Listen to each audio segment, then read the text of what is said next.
انسانوں نے اپنی ہزاروں سال کی تاریخ میں بے شمار ہتھیار بنائے ہیں۔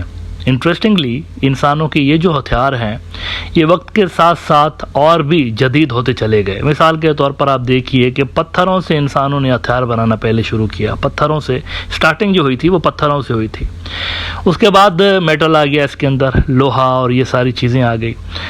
اچھا، لوہے سے جو بنائے گئے ہتھیار تھے اس کے پھر آپ نے دیکھا کہ اپ گریڈڈ ورژن جو ہمیں نظر آیا وہ نظر آیا بارود، لیکن اس میں بھی آپ دیکھیں تو تھیم آپ کو ایک ہی جیسی نظر آتی ہے۔ فار ایگزامپل آپ دیکھیے کہ انسانوں نے جو پہلے تیر بنائے تھے، تیروں کا کیا تھیم تھا؟ دور سے بیٹھ کے دشمن کو ہٹ کرنا، آگے چل کر تو بندوقیں آ گئیں تو ان کا بھی یہی کام ہوتا ہے، دور سے بیٹھ کے دشمنوں کو ہٹ کرنا۔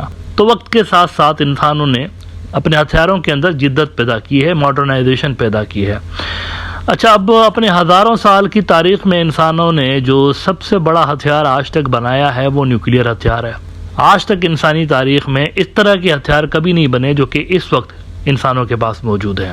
نیوکلیئر ہتھیاروں کو ویسے اگر دیکھا جائے تو کچھ لوگ ویپنز آف ماس ڈسٹرکشن کہتے ہیں، لیکن دوسری طرف ایک اور بھی پہلو ہے، نیوکلیئر ہتھیار امن کے ہتھیار بھی کہے جاتے ہیں۔ اس کی وجہ یہ ہے کہ نیوکلیئر ہتھیار بڑی جنگوں کو پریونٹ بھی کر رہے ہوتے ہیں، مطلب ایک یہ بھی خیال ہے نا کہ ڈیٹرنس پرووائڈ کرتے ہیں۔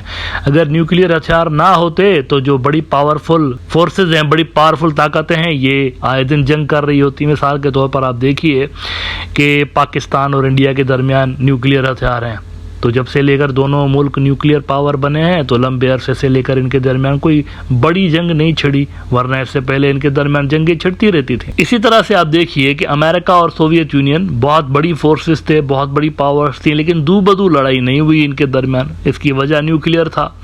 چائنا اور امریکہ ایک دوسرے کو پسند نہیں کرتے، دشمن ایک دوسرے کے، لیکن لڑائی ڈائریکٹلی نہیں ہو سکتی، نیوکلیئر ہتھیاروں کا فیکٹر ہے۔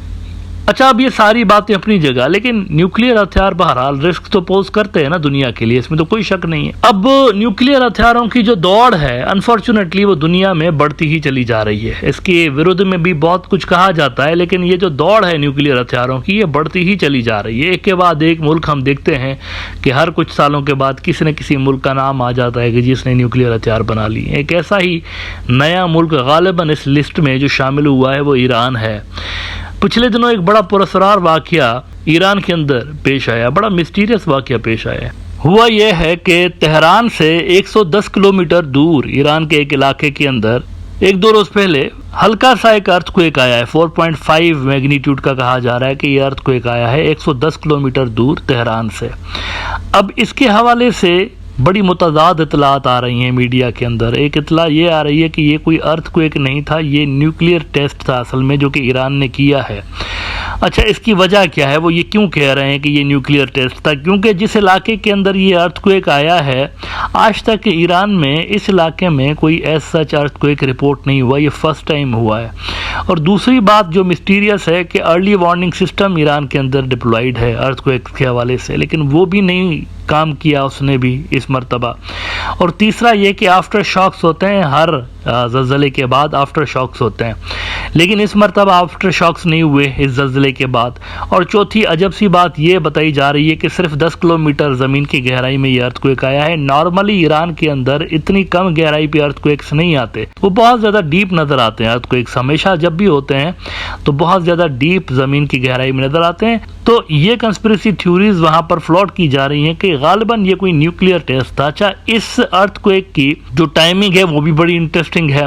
امریکہ کا جو سینٹ کام ہے، سینٹ کام امریکہ کی فوج کا وہ حصہ ہے جو کہ دیکھتا ہے مڈل ایسٹ کو، اور پاکستان افغانستان ان کو بھی سینٹ کام دیکھ رہا ہوتا ہے۔ تو سینٹ کام کا جو چیف ہے وہ پہنچا ہوا تھا اسرائیل، اور بہت سارے ماہرین یہ اندازہ لگا رہے تھے کہ غالباً سینٹ کام کا جو چیف ہے وہ گرین سگنل دینے گیا تھا اسرائیل کو کہ اگر آپ ایران کے اوپر حملہ کرنا چاہتے ہیں تو ہم آپ کو اسسٹ کریں گے۔ ایسے لمحے، ایسے وقت کے اوپر یہ ارتھ کویک آیا ہے، تو اس پہ کہا جا رہا ہے کہ یہ ارتھ کویک نہیں تھا، ایران نے نیوکلیئر ٹیسٹ کیا ہے۔ نارتھ کوریا جو ہے وہ بھی زیر زمین نیوکلیئر ٹیسٹ کرتا رہتا ہے، تو زمین کے اندر نیوکلیئر ٹیسٹ کا ہونا کوئی نئی بات نہیں ہے۔ پاکستان کے حوالے سے بھی اطلاعات آتی رہتی تھی، جب پاکستان نے چاغی کے پہاڑوں کے اندر بلوچستان میں نیوکلیئر ٹیسٹ کیے تھے تو اس سے پہلے وہاں پر بھی اس طرح کے جب ارتھ کویکس آتے تھے تو کنسپریسی تھیوریز فلوٹ کی جاتی تھی کہ وہاں پر نیوکلیئر ٹیسٹ کیا گیا ہے۔ تو یہ جو ایران کے اندر ارتھ کویک آیا ہے اس کو بڑی